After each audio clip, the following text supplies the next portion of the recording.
So how does Zoominfo enable identification and targeting of prospects that fit your ICP? Yeah, I mean, usually when companies go to identify their ICP, the way it tends to work is they'll go, a marketer will probably start by talking to sales and the other marketers and saying like, hey, what feels like the best customers for us? And a sales rep might say, you know what?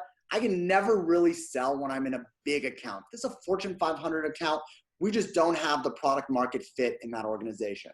But if you give me a manufacturing company with 200 to 500 employees, I can sell that all day long. Give me manufacturing companies, 200, 500 employees, those turn over for me quickly. They turn over at the highest ASPs. I sell them most effectively.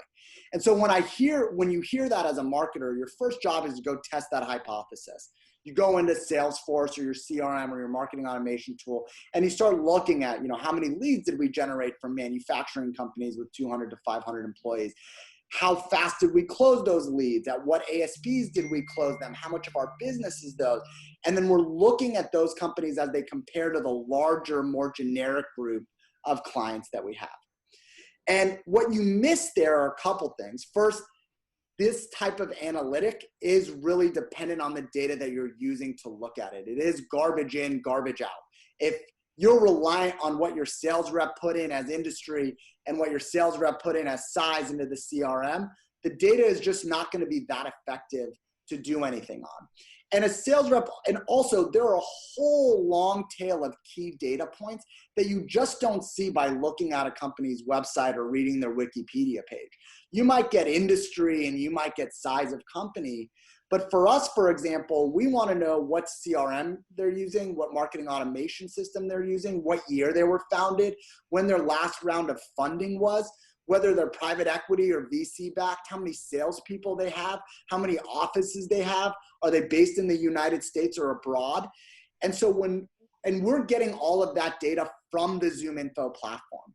And so now when I'm crafting an ICP, I can actually, at Zoominfo, we can use a software product that takes all of our wins and all of our losses and then defines for us the patterns that are most closely associated to those wins or losses.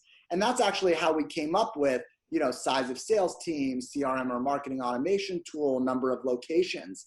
And then once you have that, you can just go look for the lookalikes that look like that. But imagine if I sat down with almost every marketer in the country and I said, hey, your best ICP is a company that uses this technology, that has this many offices, that's based in the United States, that's funded by a private equity or VC company that's of this size and is in this industry. Go pull that from your CRM tool for me. Like, their heads would explode. It's just not readily available.